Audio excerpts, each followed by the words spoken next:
Okay, we're live. Hello, hello, hello. Welcome to another Q&A with Matthew Wood. My name is Alberto Carbo with the Matthew Wood Institute of Herbalism. And tonight's topic is nature wisdom, one of Matthew's favorite topics. And I'm just as excited as you to learn all about it. And I'm sure people will have tons of questions since especially nature wisdom and those types of topics are ones that Matthew is renowned for bringing back into the mainstream herbal culture. So if you are catching us live on YouTube and you perhaps are not familiar with the Matthew Wood Institute of Herbalism, or if you are familiar with the Matthew Wood Institute of Herbalism, but you are curious as to where this class or what course this class is part of, this is part of the year one program. And the year one program is a year-long comprehensive stepping stone on your herbal path with many different topics, nature wisdom being one of them, of course. And I'll bring you briefly to the Institute homepage and show you where you can find out all about it. Enrollment for the spring cohort is closing soon. So you'll want to make sure that you check it out if this is something that you think may be of interest to you. So we're on the home page, and right front and center at the top, you have the MWH Year One Certification Program. And this is a guided herbal education community atmosphere. And it is jam-packed with incredible amounts of herbal knowledge that will serve you on your herbal path for years and decades to come. You can click on the green icon here to find all about it. As you can see, there's 10 days left until the May or spring 2024 cohort gets going. And you can definitely learn all about it. It is an extensive page since it is such a comprehensive program. So make sure you take the time to read through it to make sure it is the right program for you.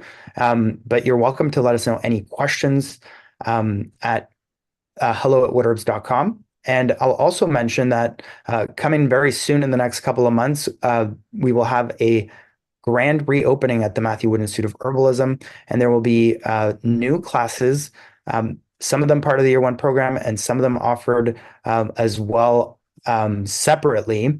And these classes include tongue evaluation classes with Matthew and other teachers, as well as advanced discussion groups.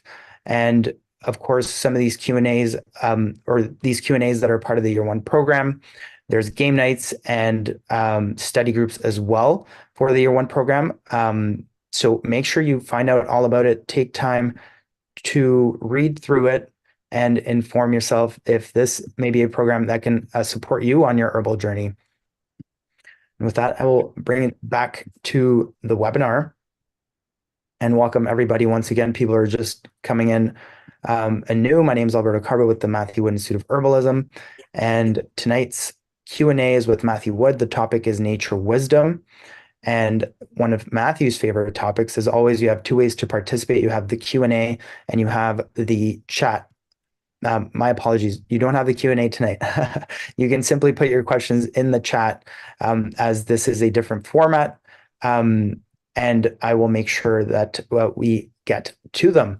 Of course, please know that this is being recorded, so you are welcome to ask your question verbally just by turning on your microphone or verbally and visually by turning on your video as well. Just please know that you are being recorded and you consent to being recorded when you turn on your camera or your microphone, but there is no need to do it if you don't feel comfortable. You can simply submit your question in the chat and we will get to it as we work through the roster of questions. And of course, some of the topics tonight that may come up are specific medicine, dosage, and organ affinities. And we will do our best to not get into questions like personal health questions. Those are best suited for consultations. Of course, some of these personal health questions can be quite complex. So those are the best place for those is really an herbal consultation. However, questions such as like case study style questions or questions about specific and more complex cases, those kinds of questions are perfect for some of the new offerings like the advanced discussion classes that will be inaugurated in the next couple months. And so if you do have questions like that, or you think you can come up with questions like that, or you have a case or anything like that, or somebody in your life you think could benefit from being a case study, then by all means let us know at hello@woodherbs.com, and we would be more than happy to guide you through that process. But for tonight's Q&A, nature wisdom, let's get into it. And do you want to say hello, Matthew? Yeah, hi. Yeah. We are. Fantastic. It's kind of exciting. I talked to Tara last night, I think, or yesterday sometime about case histories. People had submitted some, so we've always already chosen some. Some are s- one or two were too simple, three or four were too complex, and so we need to find things in the middle. Yeah. So, and it actually does help, I think, when people are practitioners and submit them because then they have some idea. Eventually we'll have students that are getting to the practitioner level through our own program, but it's also fine if it's through someone else's program. But it's important to be then people then know how to take a case history and kind of what things we're looking for and so on. So books to hang your hat on. Yeah, absolutely. Yeah. And for those that maybe didn't get to see the tongue evaluation class with Matthew and Sebastian, that Yes. was an example of how in-depth and incredible these types of classes can be and will be. I was blown away by the amount of detail that you and Sebastian were able to provide in terms of the tongue evaluation and also, of course, how applicable it is to herbal medicine, to clinic, and what a great tool to have under your belt. Yeah, and I believe Sebastian's case history, yeah, mine was, I mean, both the client and I agreed that she probably would have died, even though she was young. She just was so sick. But Sebastian's case history is someone who chose to treat heart attack symptoms naturally with him or aftermath, I think, with him. So, or some heart condition. So that'll be very interesting too. So he'll be presenting the tongue pictures and the more of the information. Of course, we both bat it back and forth. It's for me, it's really exciting to have that level of coursework. It's kind of funny when, like about 3, 4 years ago, I remember I was just tired of case histories, and I don't know, you go through different levels, and it's kind of like, oh, golly, I'll keep seeing people if they look me up. But I don't know, I passed through that, and you're in different periods of life and stuff, and now I do enjoy it again, as I always did. Well, uh, I have to say, I'm just editorializing a little bit. Almost everybody I know who's been a MD, herbalist, veterinarian, chiropractor for 25 years, that's about where they begin to say, oh, wow, getting a little tired of this. But then, sometimes you go on beyond that and you break through that wall. So, yeah, okay. Let's see. So we did have some questions on just that were about the course, I think, which we were gonna, Yeah. yeah, let's do that. Well, And then we'll get into the meat of the question. Yeah. sounds good. Yeah. So one of the questions is from Rebecca, and she's asking, when you have, this is in regards to dosing, when you have someone who prefers to minimize consumption of alcohol and herbal extracts, Yeah. do you recommend something like glycerates as a substitute, or do you just recommend they try taking fewer drops of alcohol-based tincture? I'm just wondering if and how you might factor that into dosing. Yeah, okay. So nowadays, more than when I was young, there are a lot of um, people making glycerites, whereas that wasn't true 10, 20, 30 years ago. It's funny, when I did start 1982 in the herb store, 81, 82. there was only one tincture line, and it was only glycerin. It was kosher too. That was probably one of the reasons. That Biobotanica from Farmingdale, Long Island, that's still in existence, but it's not a major line. And then there started to be lots of different herb farm, Herbal Ed Smith, other people, and so alcohol tinctures became the norm for, I don't know, 20, 30 years, and then um, people began to use glycerites more. Thing about glycerites, they don't necessarily extract the plant as well. Now, even alcohol doesn't extract the plant all the time. Water is pretty good, and alcohol is very good for some things, but not all things. If you really, hopefully we have some material on that, like, what is it? Let's see. Gee, is it astringents or mucilages that extract at 20%, 40% alcohol? Alcohol. I think, oh, it's astringents. Mucilages don't extract well in alcohol. So you want to extract them first in water and then put them in a preservative, and that could well be um, on glyceride. That's not going to matter there because you don't extract it in water. In alcohol, excuse me, you extract it in water. So astringents at 40%, they come off better, the tannins, and then alkaloids, everything from, uh, probably berberine and valerian, the simple things to like hallucinogenic plants come off at about 75%. And then resins come off at about, is it 86, 87%? And they will actually emulsify if they're brought in lesser alcohol. So you'll see if your Angelica is milky, it's because you used a lower alcohol. So this is actually known stuff about, I mean, pharmacology, like back to the days when even doctors use these kinds of things. They had this all figured out. And probably we have some tables, hopefully, somewhere in our first year program. If not, let us know. We should have that, or we should really post that. But so that's one thing is that some things are better extracted in water and alcohol at certain levels. I don't know if there's anything that's actually better extracted in glycerides, but glycerides do preserve. Then, um, okay, so then another way to get rid of alcohol if it's in there is to put it in boiling water. And alcohol boils at about 75 degrees, rather. Water boils at what, 107 or 10 or something like that. And so you you can steam off the alcohol.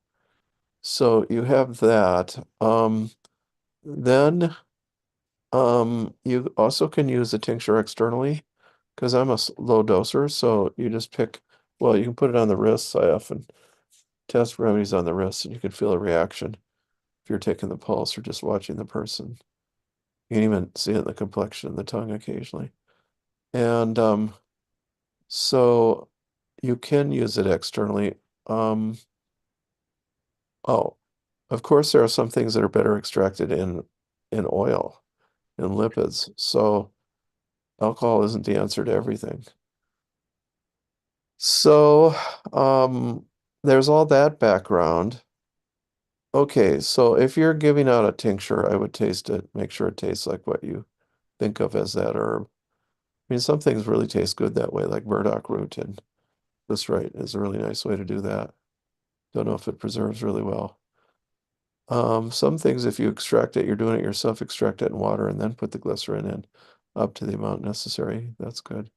So alcohol has to be above about 22% to preserve. So wine doesn't make it unless the cork hasn't been opened. Okay, that's a general look at that. Yeah, just because we're talking about it. So different alcohols do different things. One of my fellow students in the master's program I was in with the University of Wales, the Scottish School of Herbal Medicine, she did a study on the difference between ethanol, brandy, and whiskey. Okay, so whiskey, she was Irish, whiskey and Ireland's probably going to be a couple of different mixes, many, maybe peat sometimes. Pretty interesting. And then, whereas American whiskey is generally corn whiskey, which is why people got in fights all the time in the 19th century, because it's kind of a violent whiskey, violent alcohol. Brandy is grape, and and then ethanol, she found out in Europe, is usually made from whey, from milk, which is like, yeah, that makes sense. Who drinks whey? I do, but almost nobody does. I drink goat whey when I can get it. Okay, so alcohols have different properties. I can't remember. Some things bring it to the periphery more, some to the heart, etc. So it's all a great art to it. Okie doke. Next question. Thank you, Matthew. The next question is from Holly. What is your best advice to opening up your sense or energy to be able to receive messages from nature? Oh, well, that fits right in with the nature wisdom. Good, thanks. Um, let's see how to do that. Well, so that's the empathic skill, really. So you become sensitive to other people or animals or plants or even landscapes and things. And that book actually, so Stephen Buhner wrote a book about it called The Secret Language of Plants. Now, it took me 6 months to finish the first half of that book, and which is on the heart. And I mean, that's phenomenal. Like, who would write something that complex that I wanted to read it, and it took me that long though. Some mystery thing I'll read in a week, but novel. But so that gives like kind of the just the chemistry here, just really quickly. The heart has a electromagnetic aura, but it's a real thing that's measurable out to about 20, 30 feet. And then heart cells, actually, you take two different heart cells beating differently, put them on the same agar dish next to each other, and they'll start beating together. So there's like empathy between the cells, so to speak, and then there's this huge field. So there really is justification scientifically for the idea of the heart tuning into things or empathy. Now, I don't necessarily feel it in the heart, but the heart is related. Um, and my experience up there on the mountain with Francis Hall, the first day school teacher when we were in, yeah, Sunday school, people would call it, in Wausau, Wisconsin.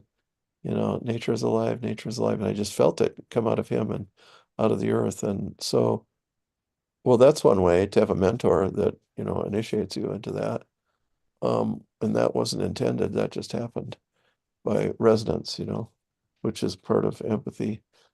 As to training yourself, ah, um, I would say I haven't done that intentionally, but just gotten better over the years. Um, so this is different from like psychic training or like remote viewing, which John does teach, John Bachland, on our RSJ program, not on the program necessarily, but he does teach remote viewing, which is how to tune into something, but it's often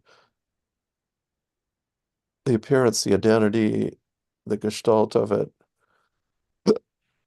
So a lot of psychic attunement is not empathic, and the empathic is the feeling. So, oh, there was a series of books.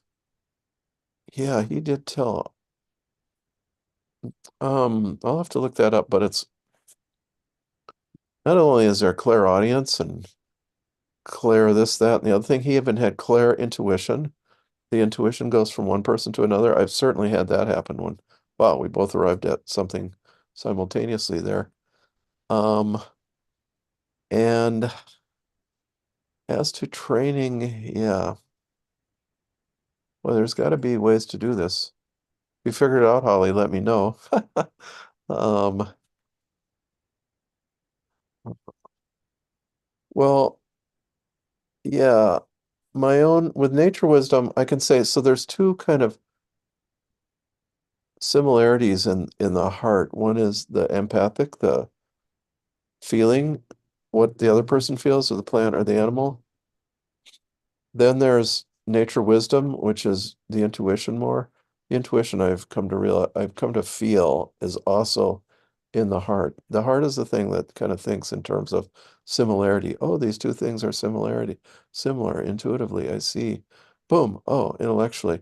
But it's not an intellectual process. It pops into the mind full grown, that intuition. And then the feeling, um, I would say the other thing about this is you have to have boundaries too. The old Arabic physician said we had three valves in the heart. Actually, we have four. But one was the valve of mercy, that's open-heartedness, compassion, that's going to cause empathy. Then the valve of what do they call it, judgment? It's the same thing as the Kabbalah, the top. Let's see, is that what they called it? The tree of mercy, the valve of mercy, and then the valve of judgment, I think, where you it's like, no, I don't want to open myself to this. And then the third valve was called the peacemaker, which adjusted between the two. So we are aware of that. We don't always want to tune into everybody and everything. Um, but I would say, if you have kids, you're going to want to be empathic, a partner, empathic. Often, at the very minimum, you get empathy from a dog. I don't know that you do from a cat, but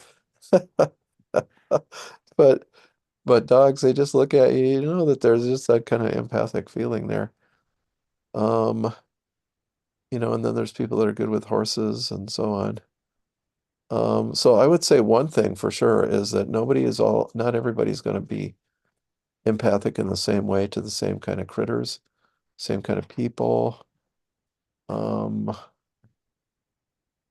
I think this is like just like you have his skills and talents, and another thing is clairvoyant.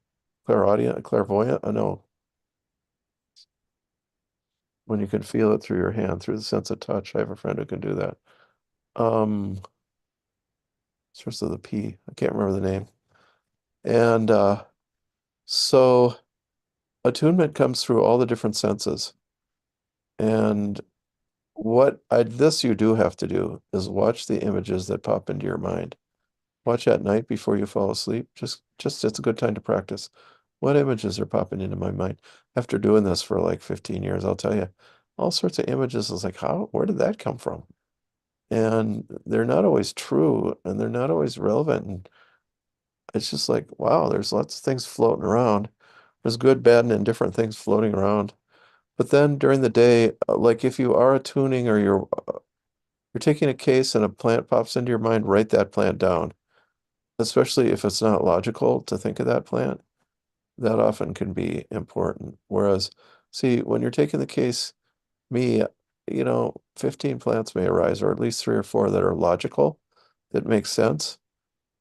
And oops, there's my phone going off. We'll just have to, I'm not at arm's length to it. So, um, yeah, I like that spooky sound. But, so, um, where was I? The empathic, um, do you remember where I was? What was I talking about there when the phone interrupted me? You're talking about paying attention to the different Yeah, images that come through. images. Yeah, okay. So you're taking the case history, the image pops into your mind, pay attention to it. Um, but the first things that come to your mind are the logical remedies, and they would pop into your mind too, maybe if they weren't that they were your logical mind is getting in the way, or even your intuition. So, but then you get the way out there, left field, the imagination, boom. So, and then if you are doing some sort of, well, geez, okay, now we get to a method. Plant attunement, and this is something herbalists have done for quite a while. It was new when I was young. I forgot. Okay, Holly, this is the way to do it. Plant attunement classes or just on your own.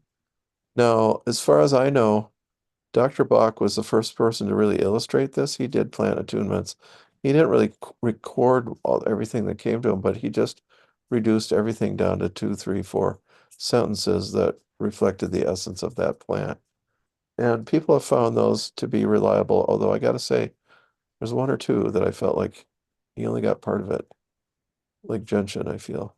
But but there and and Rudolf Steiner even earlier, he says, if you can't find a spiritual teacher, start by basically by tuning into plants. And um this is like that's like 1895 or 1825, 20. So the ideas were floating around, and then herbalism came along, and we began to do plant attunements. Some people are very good at this, some not. But if you sit in a room with 10 people and you don't even know what the plant is, a good way to do it is to um, taste the plant, like hand around a tea, and then give your impressions. This is how they taught at the Scottish School of Herbal Medicine, although that was in the bachelor's degree program. I was in the master's. Um, Boy, that would have been an interesting subject to study for master's degree was to analyze that. It's my mom back there in the background. I'm at her house. Um, so um, so first take the tea, then give your impressions physical. So you start with physical impressions, then you go on to the images that pop into your mind, psychic feelings, words. Sometimes the plant will talk to you. It's usually more your ability to hear it. I think they would mostly talk. I gotta say, sometimes, I mean, they've just said things to me that were so striking, and then, years pass before I hear another thing like that. Doesn't always happen. Um, and let's see. So plant attunement, and some teachers are better at that than others. So I do recommend Judy Lieblin in our school is the best that I've ever met at that. Now she says, yeah, well, when you join it, it's even better. And I don't feel very good at it, but I just kind of have that aura that helps somehow. Uh, um, Jolie Ilan, who was a teacher the first couple years and then died, unfortunately. She she was good at it too. Um, Amanda, that's taught for us a little bit, she does it. She's good. Um, yeah, I'm sure there's many more people all around the country, and into Europe and in Australia and New Zealand, because it's fairly wide, and Canada. We won't leave you out. In fact, do you know anybody up there that teaches that? Yeah, absolutely. My teacher, Abra Arneson, who I apprenticed with, that was one of the first things that blew me away in my apprenticeship. In the first year, we did several plant attunements, and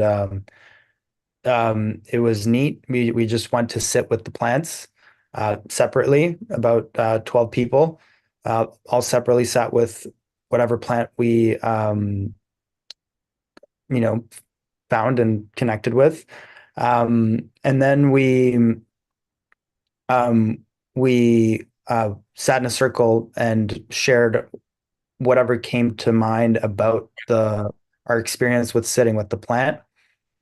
Um, and um, it was incredible to see how similar what we were saying was, you could open up an herbal book and be like, "Yep, that's what it's for," and it was just so incredible to, none of us really, we were all beginners, and so we didn't really know a lot about the plants, but we were tuning into some of its uses just by sitting with it. Yeah, and also, I'm sure you also found out of 12, like half the people were close in agreement, and then, another bunch would be a kind of maybe their way of attuning tuned into other things, and it wasn't quite as obvious, but they also were very tuned in, and maybe there's a couple stragglers that's not working out yet. I don't know, but sometimes you're lucky and everybody tunes in. I've been in classes of 25 people and everybody tuned in. So, and boy, you get some amazing stuff. So, um, let's see. Yeah, so that's probably the best method for an herbalist, but that's actually the best method I know of, and that's actually what Rudolf Steiner recommended 100 years ago, really before biodynamic farming and everything got going much. That was just his spiritual advice on how to develop that inner, because there's that knowledge of the higher worlds and how to blah, blah, blah, whatever. And he, he does mention that. Okay, thank you, Holly. That was a great question. And Holly, I'm going to be out your way. I'm going to be at the, uh, well, you're in Maryland, but I'm going to be at the Black Walnut Conference, which is probably about an hour east and north, or maybe two of Philadelphia. So so folks, I will be out there. I'll be giving the keynote speech. And I'll also be speaking at the Portland mushroom class in May, and then the next day, I have to miss this Sunday. The next day, I will be teaching at Margie Flint's. Well, we got a cool place to. It's not at her place. Boy, is it cool! Wow, just it's like some hobbit hole or something. This it's a pub, I guess you'd say, but that's different. And by the way, let's see. So that's late May. I'll be teaching in Tennessee in late May with Phil Slate and David Winston. And yeah, if anybody wants to drive up, I got for speaking at the Mushroom Conference. I don't know the real name of it in Portland, Oregon. Portland, Maine, excuse me. The two mushroom capitals of the world, really. Are both named Portland, and I guess they eat portobellos in both places, huh? And portobellos are just about as good as any other mushroom for all those beta glucans and everything. So, uh, if anybody wants to drive up, they can have free admission. I need to go from Marblehead to um, to Portland for Friday night, and then I have to get back on Saturday, um, and Saturday evening because I teach on. So anybody want to volunteer, get in touch with us. All right. Otherwise I have to rent a car, which is okay too, but I don't know. Okay, so um and he gets to spend time with me. Um so those are the things coming up. Otherwise I'd and Black Walnut is in August, I think it is. So yeah, I had a fun time 2 years ago there. And I don't know. It's a little unusual to have repeat people. I must have been popular. It was a really fun class. Robin, what's her name, was there from New Jersey. Another good herbalist, Northern New Jersey. Okay, next question. Great. Yeah, and Tara put it in the chat, but I'll say it out loud in case anyone's missed it. If you go to the MWH calendar, you can look for the airplane emoji, and those are events that Matthew is teaching at, and not hosted by MWH, but you can get an idea of where he'll be. So the Yeah. next question, yeah, the next question is from Jennifer, and she's asking, this is more of an anatomical question, but I can definitely see how it fits the theme of nature wisdom.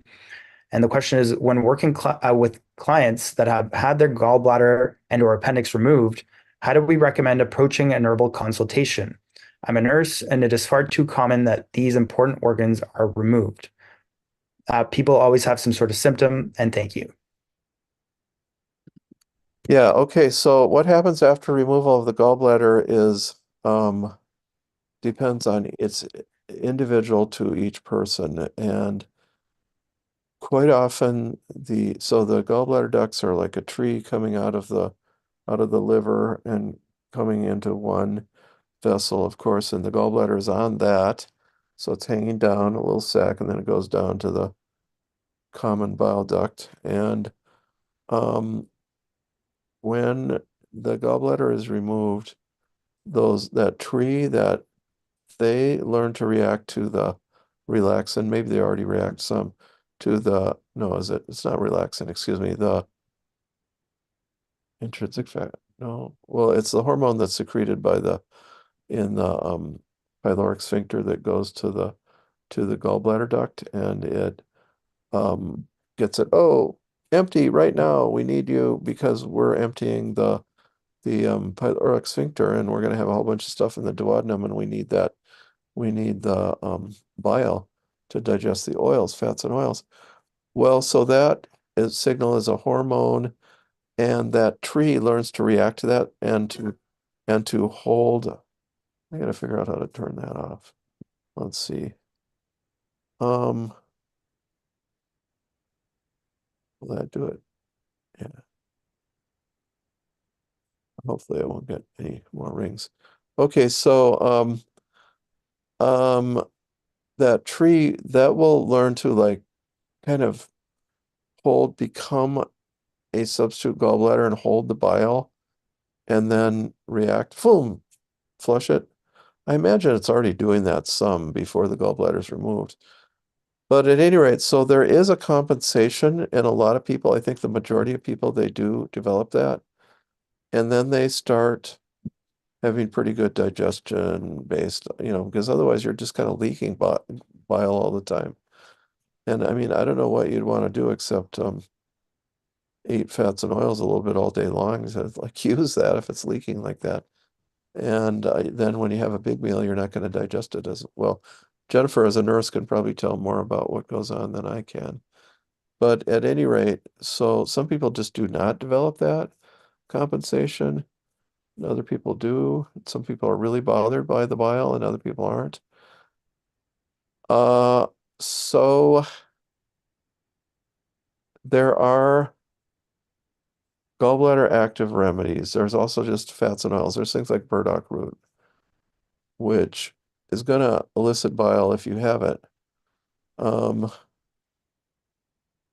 yeah, I can't say that I've ever been asked what to do by someone who really needed to get their gallbladder function back, having had it removed.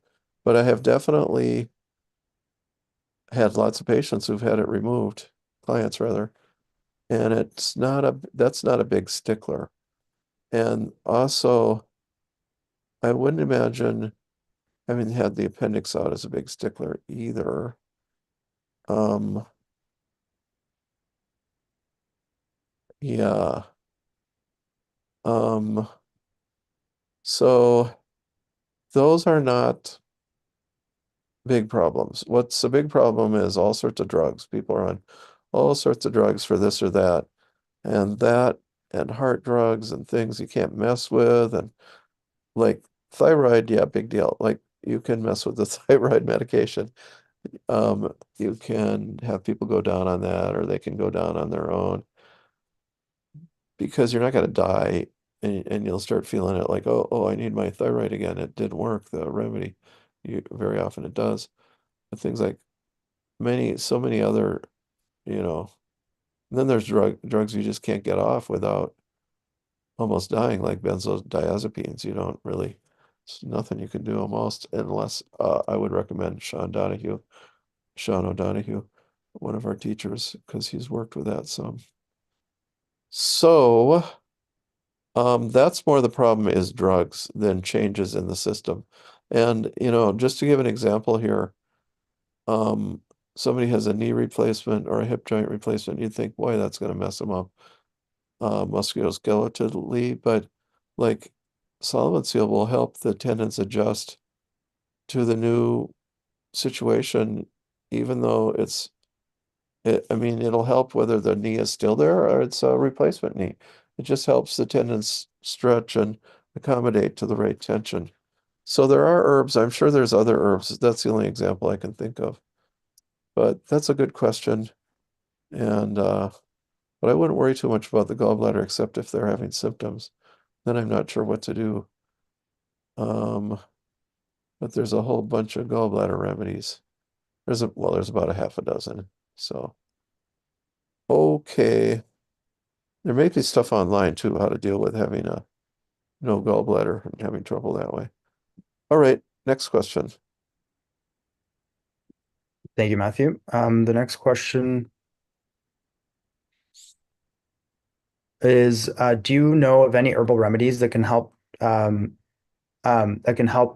address tiny spider veins that appear specifically on the face, often after pregnancy? or due to aging, sun or rosacea, etc. And wondering if any herbs can help shrink existing ones or prevent new ones.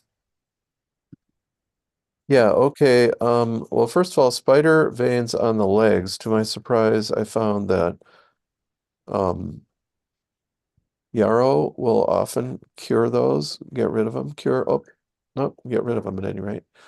Um, Now there are two levels of the veins. I wrote this down somewhere. It's not in my information for you guys because nobody ever told me, and I was kind of astonished when ran into it. So you get varicose veins that stick out from the skin. That's the superficial level, and then there's veins that are further down in, and they're particularly the ones that when they burst, when the little valves in them get the vein gets swollen and bursts, then you get the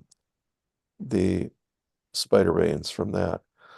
And they actually have different functions, and the internal veins that are going up the leg that so the the the walking actually pumps the blood and helps the return circulation and helps the return circulation and um uh also um um I think it's the inner veins that are deeper that are more active in that related. So there's some different functions in the veins. I'll get this all together at some point. I was quite astonished, but you want to actually treat both levels. Like in yarrow, you'll just see blue veins on the surface with red kind of surface and blue veins that don't stick out. Other ones, you get them to stick out. Okay, so that's those types of spider veins. Then spider veins on the cheeks. Oh, you get those big corrugated veins on the legs from pregnancy, and that is treatable. The blue, black, yellowish veins. That's oak bark. That's a good one for pregnancy because you tend to lose calcium, and the calcium is uh it actually is probably depositing in those corrugated veins and stuff, and you're not getting enough calcium because the kid is getting more, tissues are breaking down, you're getting some deposition of the calcium though. Okay, so pregnancy is a problem. Then breaking of capillaries on the face, that where you get those kind of like alcoholics get that too. I didn't really realize how much. I didn't realize that that was a pregnancy thing. I suppose for some women, that is a symptom that's often a specific indication for cayenne. Like, yeah, cayenne pepper. You can't cook it. It's like you got to have it as a capsule or in a vinegar if you want to use a preparation that way. And that can help with those. Also, it's going to help the constitution in general. That's a good constitutional indication for that remedy.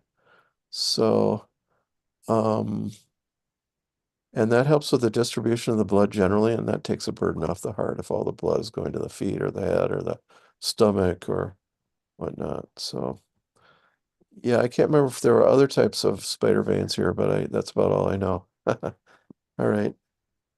Hmm. Thanks, Matthew.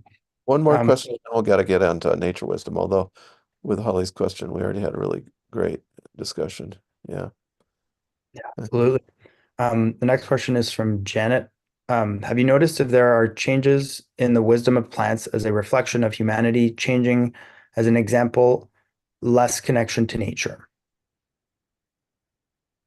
Um, I myself would tend not to believe that that could be the case, but my friend Susan, who died some time ago, she thought that actually the plants were reacting. She was pretty sensitive. I remember her tuning in like one time just out of nowhere. She suddenly tuned into the maple flooring on her floor. I was like, oh my God, I'm seeing all these trees, all these different maple trees. It's like pretty confusing. Well, she did feel that plants were getting a little confused by the human confusion. I don't know. I look upon the plants as eternally knowledgeable about what they do. They were here long before we were. So yarrow or cayenne, they know how to do something. In particular, they have a niche in nature where they fulfill that. Like Like yarrow, just sometimes you can see the niche. Well, some of the kidney remedies, they grow at the edge of the water and the solid. So that's a kidney signature that they manage water, they manage solid. Some of the other kidney remedies grow, their roots go right into the rock and break it up. Kidney stone remedies. And so you have signatures where what the plant does and grows shows what it does in the body because it's an analogy, like treats like. So doctrine of signatures, old non-scientific type kind of approach. And of course, it's what I believe in. It's one of the main things of nature wisdom, actually. So, uh, let's see. Yeah, well, okay, that pretty much answers that question. Yeah. Thanks, Matthew. Do you want to get into nature wisdom? Yeah, okay. So that was a great question by um Holly on how to get there, how to feel that, how to tune to the plants. Yeah, and that last question really has a bearing on nature wisdom too. So what is nature wisdom to me? The wisdom of nature. Nature is all arranged according to its own alphabet, not ours, not man-made. Um, we think we know so much, but nature was here first. Nature is a living being. So wisdom of nature, partly you have nature is alive and you can feel that you are part of the one life, the all life. And I felt that up on Rib Mountain, and I knew if I hurt someone, I would get it would come back to me because we are all related, as the Native American saying is Lakota.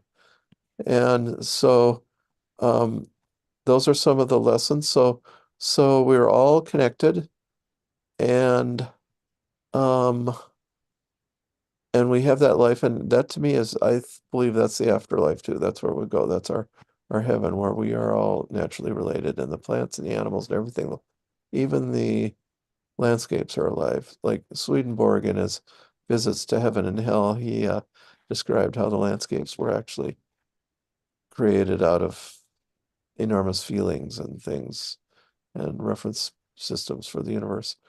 So that's Emanuel Swedenborg, Sweden with a B-O-R-G. So, so that's we are related, we are all one, etc. Now you can choose not to be part of that. That's why you visited hell too. You can say, I want to do it my own way. I'm not going to cooperate. Okay, well, there's grace for that too. You could be your own thing, but you got to suffer with it because you're cut off from the all life. Okay, so first we learn about the all life, then we learn about the wisdom. The wisdom is more intuitive, is how it's all arranged. There's a resonance, like treats like, and people that are similar kind of live in the same compartment, have our share time together, and in that, live in the same valley, so to speak, and in the other world, and people that are different, maybe they're not enemies, but they don't spend a lot of time, or maybe they just have a reason to get together at some point and talk about something or converse. Talking in that plane is like that's what we talked about that have that class on phosis and logos. Phosis is the way nature talks, just it is there. It's no logic. It's not time and space. It's not like if, then. It's like, here's the picture. This is what I saw. This is what I experienced.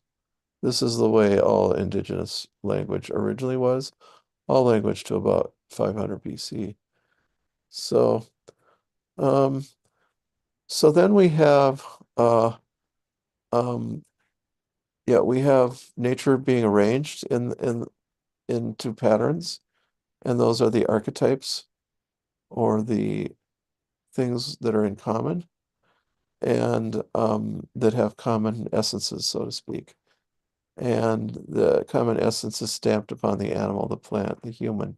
So, like we would say, like chelidonium has yellow sap, yellow-orange sap. It's a gallbladder remedy, and it is a gallbladder remedy, official in the U.S. Pharmacopoeia till 1950. And uh, so we have um, We have patterns that are appearing um, uh, that are kind of determining everybody's essence, people's. So we have a constitutional type, and that's like an animal or a plant. So everybody, in fact, does have an inner animal. It's more than just a archetype. There's the actual animal self. And actually, you have a reptilian animal self. There's only four major reptiles, so it's alligator, snake, lizard, and turtle. And turtle is wisdom, so that's a nice one. Turtle is the beginning of the warm-blooded animals. The warm-blooded animals grew out of turtle. Turtle, like, can shift his temperature, her temperature, by going into the water and collecting a bunch of water and cooling off, or squeezing the water out against the shell, squeeze out the water, warm up. Also, so there's semi getting there towards the warm-blooded animal. Also, the turtle has an enormous thyroid, which becomes the heat regulator for the warm-blooded animals. Also, turtle is um uh let's see, what's this? Turtle, the female turtle can hold the eggs for 2 to 3 years and then deposit them because the weather wasn't good, the conditions weren't right. That's just like the mammals being able to keep their animals, their young inside. So, and that's why turtle doesn't seem as like crazy, vicious, wild, and dangerous as the alligator or the snake, and not as like little tricksterish as the lizard. So it's more friendly. It's getting to be halfway to a warm-blooded animal. And that's why, so this is also nature wisdom. So all around the world, the idea is that the turtle, that the world sits on the back of an enormous turtle. Well, that is true of us warm-blooded animals. That's our world. Our world does sit on the back of an enormous turtle. And we haven't added a whole lot. Us humans, all we do are added some intelligence and some ego and separation from the rest of them. And, and we think we're great, and boy, we're messing things up. I call us the mad scientist species. And but otherwise we're all animals, and we're all in that, and the turtle is the basis of our world. World sits on an enormous turtle. So like a pillar goes, and then there's a little ring around the bottom. Originally those were turtles that they carved there in ancient Greece or Israel, or Palestine, or Assyria, or the Near East, or Egypt. Um, then the mythology. So, and then we have Turtle Island. All of North America is a big turtle because the native people didn't know about other worlds. So this is, Turtle Island. Also, um, turtle is um like the wisdom of the ages too is associated with turtle, because turtle is the first, is and the tree of life sits on the back of the turtle. Yeah, so and a famous quote became the name of a book. Um, it became the name of a book. Uh, the Stephen Hawking, the famous um person. He, is that irritating you guys, or just me? No, okay.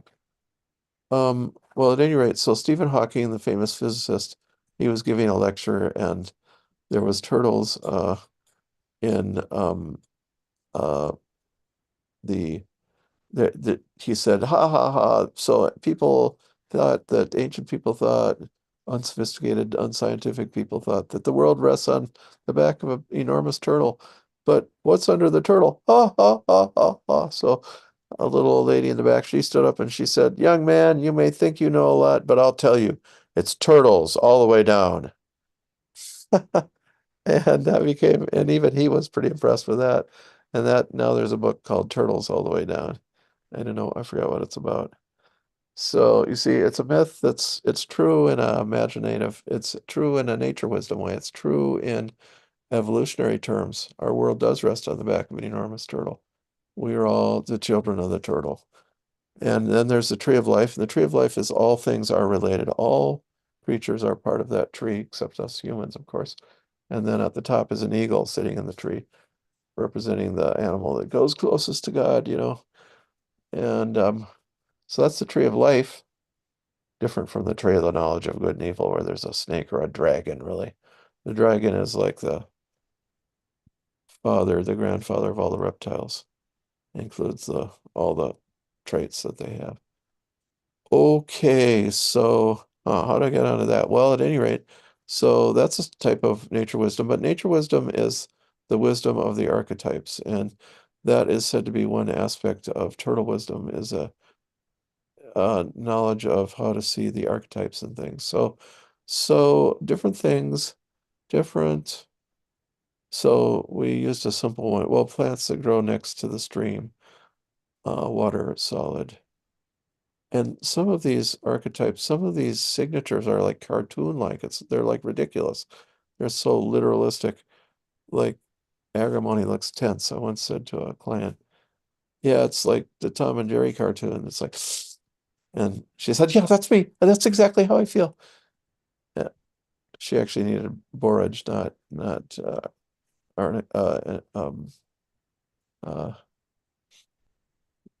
agrimony. So.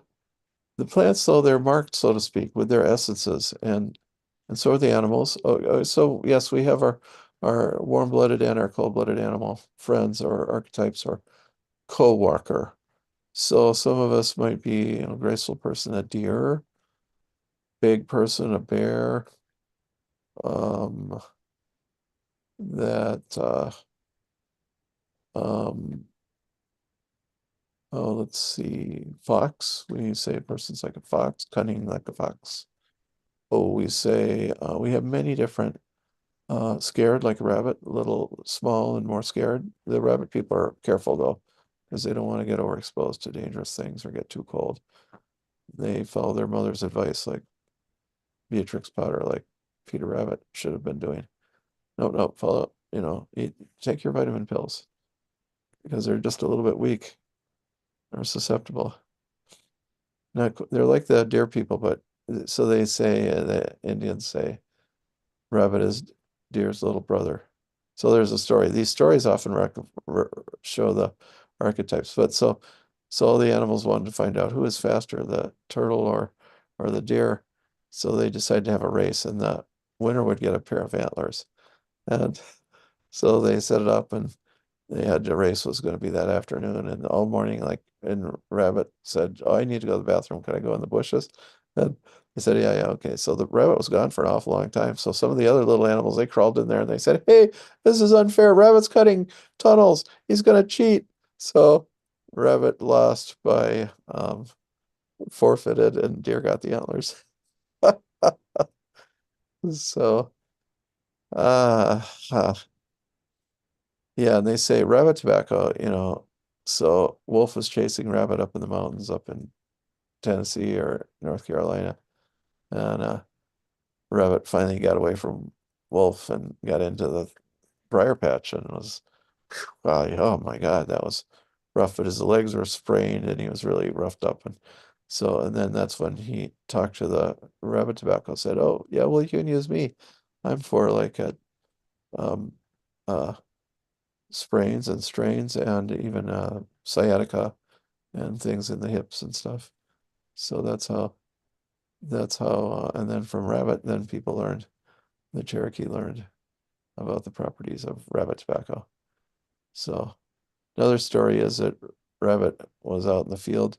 Well, so uh um well the old people, they said, well, young people asked, "Well, how come it's called rabbit tobacco?" And the old people said, "Well, it's like you look out in the field and where all the rabbits like to run around, and that's where you'll see the rabbit tobacco. It grows in the fields." So the white people, they noticed all the poor soil had rabbit tobacco, so they called it poverty weed. Oh, that's a signature too. So see, that has that rabbit quality to it of like, oh, just a little bit weak. I need to strengthen. Rabbit tobacco is a good kind of for what the homeopaths would call miasms, kind of innate weaknesses, things that came from birth or the first 2 or 3 years of life. So I learned about that plant from a woman in Virginia, Harrisonburg. So she grew up on a farm on the Blue Ridge Mountains, and there were 7 kids, and she had asthma from birth. And she said the neighbor was kind of a naturalist. She didn't use the word herbalist. And he said, "Well, let me help your little girl there." So she was about 3 years old, and his wife, he picked a whole bunch of rabbit tobacco, and his wife sewed it into a pillow, and they gave it to her. And she said, "And let me tell you, toys, personal possessions, they're pretty rare up there on a Blue Ridge farm in the old days, the 1920s or so." So that was her toy. She slept with it every night for a year. After a year, it was in tatters, but she was cured of asthma. And she was totally cured. Although she got bronchitis during that class, she never, she did not have asthma again. So she must have had a susceptibility. So we went out on her land there and she showed me. So I got it identified for sure what she meant. But later on, I just, it's like rabbit tobacco is so common. Any southerner would know that plant. It grows a little into the north. So, so that was, I helped a woman with lifelong asthma with a pillow too. Yeah. So, some herbs, you don't need to do it as a glycerite or whatever. Yeah. Rabbit tobacco, you pick it and the first time it blessed me the first time I was out in the field and started picking it and a mist came and that brings the smell out. When it mists, then it smells. It's a beautiful smell. Or when the barometric pressure shifts, beautiful smell comes out. So, oh, and interestingly, talking about empathy and openness to the other world. So white people, black people, a little bit less, they're less sensitive than Indian people. And the Indians, they do not hang this up in the house. They're very careful with it. If it's in the medicine bag, it's in the middle, down at the bottom, covered up by everything else. They don't want to be exposed to it because it does open up the corridors to the next world. Whereas with the early English settlers, they called it English posy because they'd hang it on the wall and they could smell when the weather changed. And that's a beautiful smell, but it's like makes you more sensitive to the older world. So we're answering that question again, but we're doing it with an herb. And um, uh, yeah, so Paul Riddoch, he taught me never pick it where there's been a battle or hard feelings because it picks up on that. The plant is empathic. And um, so one time I had a house sitter and she got freaked out about it somehow. And she moved it to the barn out at when I lived on Sunnyfield Road. And my friend Sandra Boyd, the Cherokee medicine woman, she's talking to me on the phone. She says, "What's going on with that rabbit tobacco?" She could feel it over the phone. "Somebody really messed it up." I said, "Yeah, I know. I got to destroy it." Yeah, because my friend was superstitious about it, thought make her too sensitive. She was insensitive. So, um, that's an interesting plant. Yeah. So us insensitive types, we could maybe hang it in the house around us and smell that from time to time. And it actually does kind of make you aware, oh, it just tripped off. Oh, the weather's changing. And it'll smell for 5, 6 years, just bundles hung up. So has many uses. It's kind of a Native American arnica. You could use it like arnica, bruises and things. It has many, many other uses. I think I have a long essay on it. Got so fascinated by it. I did my report on it for the Scottish School of Herbal Medicine. It's a trickster. I had some trouble with that paper. They decided I passed because I didn't do it. They wanted me to do an art project. I did make a pillow out of it. But let's see. Um, but yeah, the winner did a dance with her plant. I thought, well, I want to write a paper. I want to learn something about this plant, how to use it.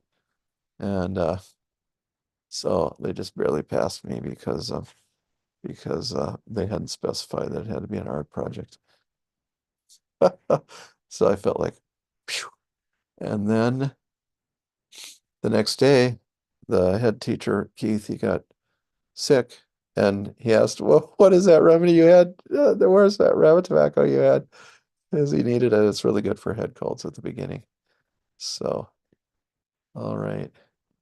So, um, so nature wisdom, I think you could know a lot about nature, about these different patterns, etc., but you do not want to, uh, you, you, you do want to have that empathic feeling. That's, to me, the admittance, in the afterworld, the afterlife.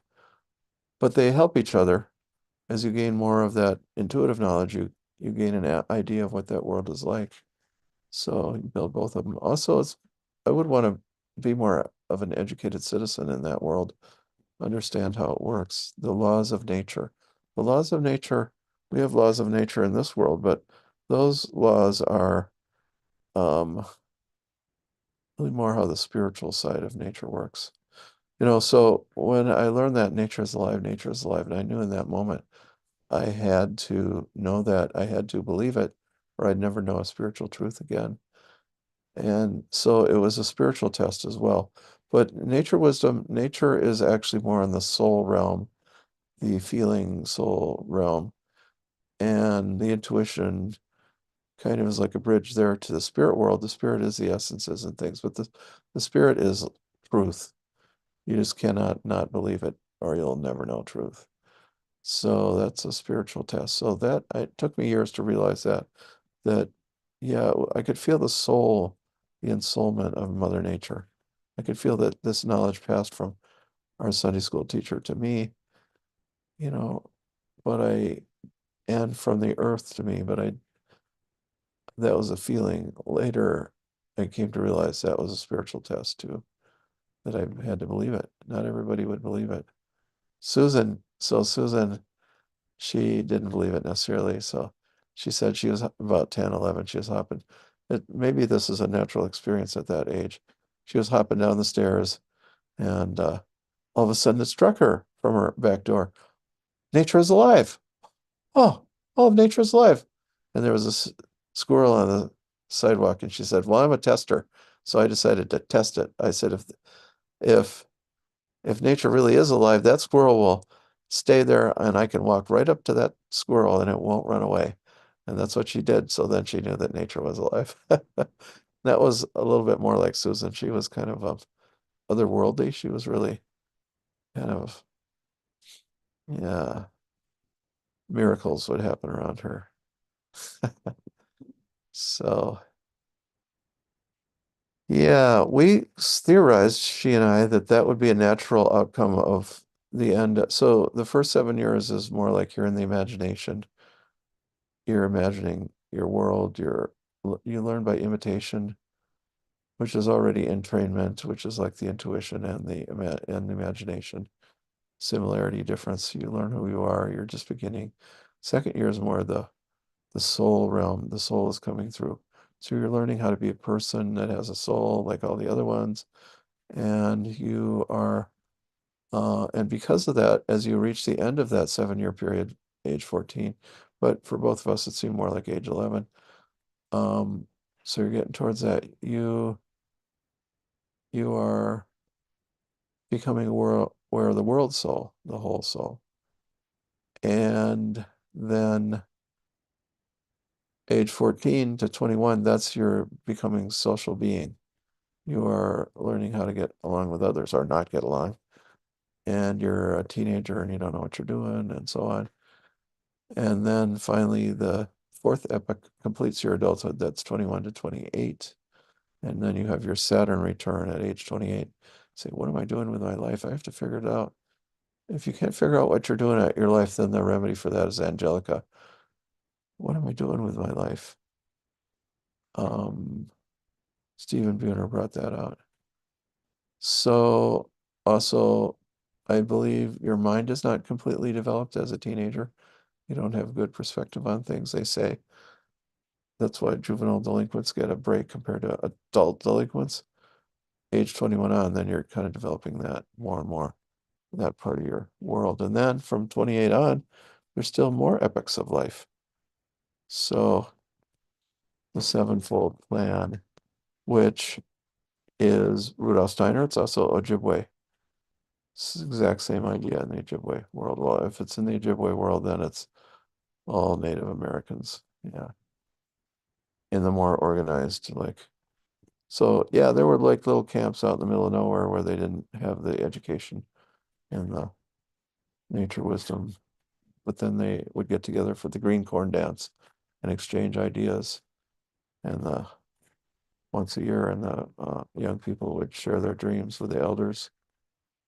Still happens, at least some of the tribes still have a green corn dance. They did down in Florida, down the Seminoles. That's also the judicial time. They would decide there was a lawbreaker. So just the Seminoles only, so we lived down there 54 to 56. In 1936, they signed their treaty with the US government. Some of them still hadn't signed until 1963. So, I mean, this is just yesterday. They were, almost pre-Columbian people down there. And they they've done well though. They're billionaires as a tribe. They own most of Miami now. So all their casino money. They own what's that? A Hard Rock Cafe. They own other things too. Stuff in Hollywood, all over the world. God. They got this late start. So in 1936, then they'd been signed up for, and then 38, they still were on their own law some, but they gave up the right to capital punishment. They had to give that up to the federal government. My dad asked, "Is that true?" Well, well, we think there isn't any more capital punishment going on. But in 1938, there was a man who he didn't even go to the green corn dance. He was offending everybody. He was like he was like an offense to society. And this is just all a bunch of people living in their little chickees, their little camps out on the little hummocks out in the forest and the Everglades and little islands here and there. They get together and they don't live very close. After this reservation, they founded a village, but before that, so they get together once a year, and then they were pretty mad. And this guy had really offended people this time. It was too much. So they took the old medicine man and they got a rifle, and two young men came and they went to the guy's camp and they held him down, and the medicine man shot him and killed him. And the sheriff decided not to press charges because they'd only been signed up for 2 years under the federal laws. But that was that was kind of the end of an era. Not a happy era, maybe, but in some ways they solved their problems. That was the green corn dance. So then also a group of elders, like a board, they would have like before you're doing your college dissertation and you go before a bunch of professors, and but here you'd go before a bunch of elders and you'd tell what your dreams were, and they'd tell you how you fit into your society, and maybe what your future was, and your animal self maybe, and different things, what your strengths and weaknesses were. And so that was learning. And is that science? Yes, it is. That's the science of dream time, to go at it like that. So there's some books by Robert Morse, is that his name? He studied with the Iroquois. He actually began to have dreams and things before he met up with the Iroquois elders, and he even learned Iroquois words in dream time. But he studied what the original Jesuit priest who came to the land of the Iroquois, he wrote it all down because that was part of his job. Like, what is the religion of the people here? And he said that, well, they wait until they dream, and what happens to them in their dreams is what determines what they're going to do in their lifetimes. And they discuss them and they live according to those dreams. And he didn't mention it all with judgment, but of course he wanted to make them into Christians, but it just was like that's what they do in this world, in this land. So They were living, actualizing dream time. Yeah, so there was a when the Kiowa were they were not exactly oh, how do you put it? Oh, the Comanche rather. No, this was a Kiowa chief, yeah. Sitting Bear.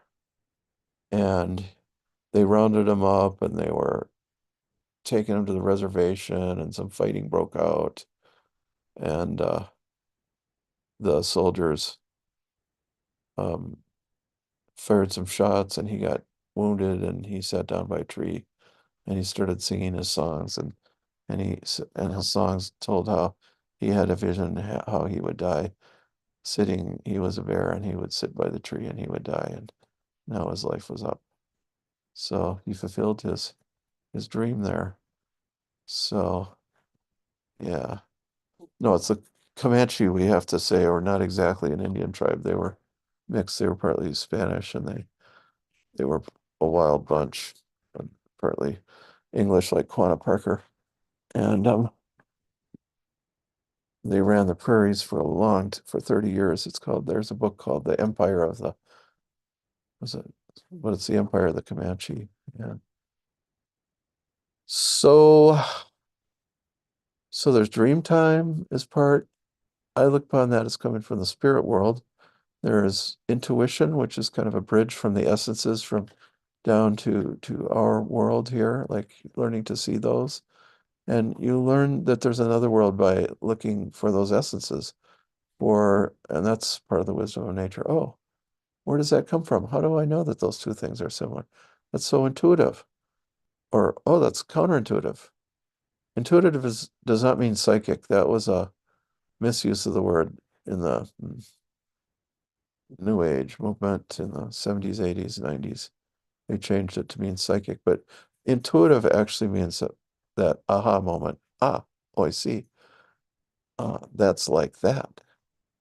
So, yeah, so